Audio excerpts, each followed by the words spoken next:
Now, let me tell you something about seeing people clearly. We spend so much time looking at others, judging them, forming opinions, deciding who they are and what they're worth. But most of what we see is costume and mask. We see the performance, the act, the carefully constructed image that people present to the world. And we mistake this for reality.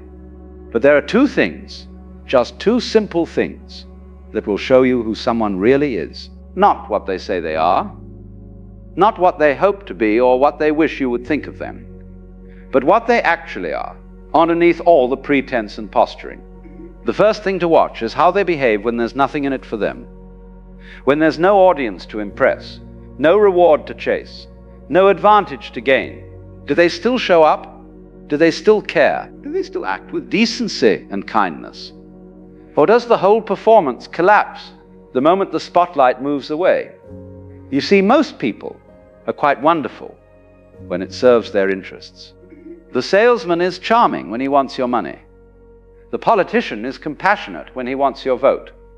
The lover is attentive when he wants your affection. But what happens when the transaction is complete? What happens when there's nothing more to get from you? This is when the mask slips. This is when you see the real person standing there, perhaps confused that they even have to keep pretending now that the deal is done. Watch how someone treats the waiter who has already brought the food. Watch how they speak to the person who has no power over them, who can offer them nothing, who is simply another human being standing before them. I remember watching a man once in a restaurant. He was quite important, or at least he thought he was. Important job, expensive suit, the whole production. And he was dining with someone equally impressive, someone who could advance his career. You should have seen the performance. The smiles, the laughter, the careful attention to every word his companion spoke. He was the very picture of charm and consideration. But when the waiter came to refill his water, he didn't even glance up. When the busboy bumped his chair by accident, he snapped at him without breaking his conversation with the important person. The young man who brought more bread to the table might as well have been invisible. And right there, in those tiny moments that he thought didn't matter, his true character revealed itself. Because you see, character is not what you do when people are watching. Character is what you do when no one important is looking. When there's no credit to claim, no reputation to protect, no game to win. That's when the truth comes out, like water finding its level. The second thing to watch, and this is equally important, is what amuses them, what makes them laugh. Not the polite laughter of social occasions, but the genuine, spontaneous laughter that bubbles up when they forget to control it. Because laughter is one of the most honest things about us. When someone laughs at cruelty, at the misfortune of others, at jokes that demean and diminish, you're seeing something real. They can say all the right things about compassion and kindness. They can speak beautifully about justice and fairness. But if they're giggling at someone else's pain, if they find humor in humiliation, if they're amused by meanness disguised as wit, then you know what's actually living in their heart. I once knew a woman who spoke constantly about her love of humanity, about her dedication to helping others, about her spiritual nature. She had all the right books on her shelf, all the right ideas in her head. But she would laugh, really laugh, when someone told stories about making others feel small. When someone described an embarrassing moment for another person, her eyes would light up. When gossip turned cruel, she leaned in closer. And there it was, the real person, showing herself in those unguarded moments of laughter. Because you can control your words, you can manage your image, you can present yourself as anything you wish to appear to be. But laughter is involuntary. It comes from somewhere deeper than the thinking mind, somewhere more honest than the performing self. Show me what makes a person laugh, and I'll show you what they really value. Show me what they find funny, and I'll show you what they truly believe about the world and the people in it. The person who laughs with genuine joy, at kindness, at absurdity, at the playful innocence of life, they're revealing something beautiful. The person who laughs at suffering, at weakness, at the struggles of others, they're revealing something else entirely. Now you might say this seems too simple. Surely understanding someone's character is more complex than watching two things. And yes, humans are complex creatures. We contain multitudes. We contradict ourselves. We're capable of both cruelty and compassion, sometimes in the same afternoon. But these two things, how people behave when there's nothing to gain, and what genuinely amuses them, these cut through all the complexity. They bypass the thinking mind, the strategic self, the image maker. They show you what happens when the controls are off, when the guard is down, when the person simply is, rather than tried to be. Think about it this way. Every person you meet is performing a role to some degree.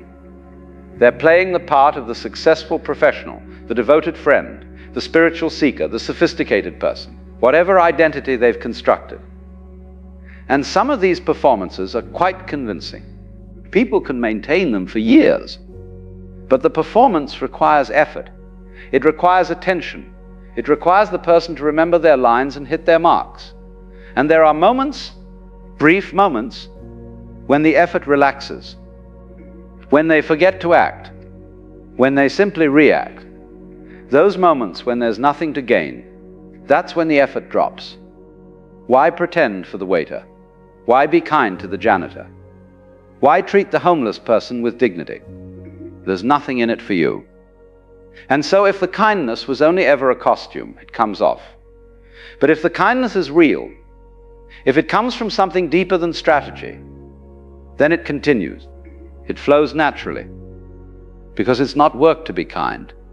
It's simply what you are. And those moments of laughter, those are equally unguarded. Laughter happens too quickly for the strategic mind to catch.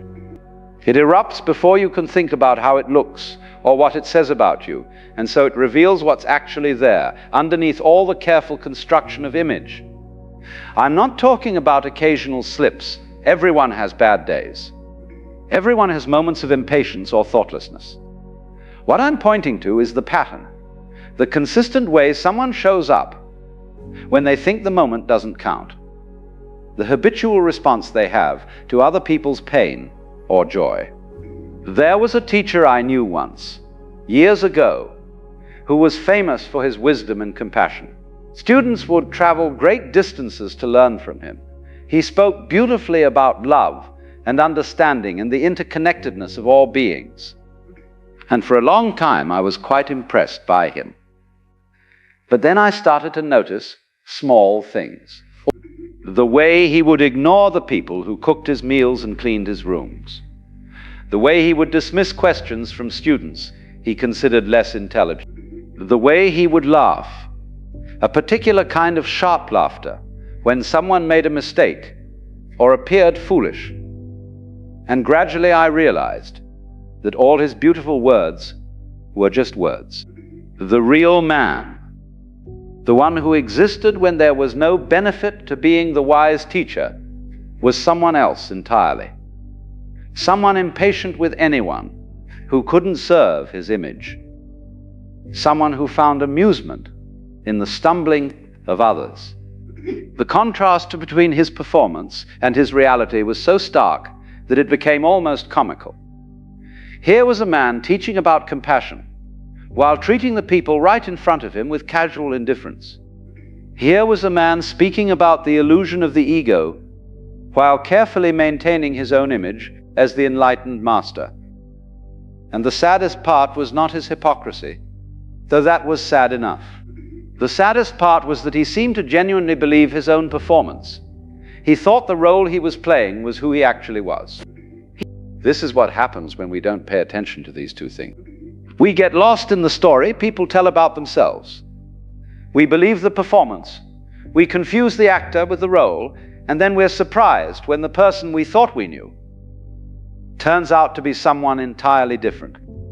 But if you watch how someone behaves when there's nothing in it for them, you won't be surprised. You'll see clearly. You'll know who you're dealing with. And if you notice what genuinely amuses them, what makes them laugh when they forget to control it, you'll understand what's actually living in their heart. Now here's something interesting. Once you start paying attention to these two things, you'll also start noticing them in yourself. You'll catch yourself being short with someone who can't advance your interests. You'll notice yourself laughing at something cruel or mean-spirited.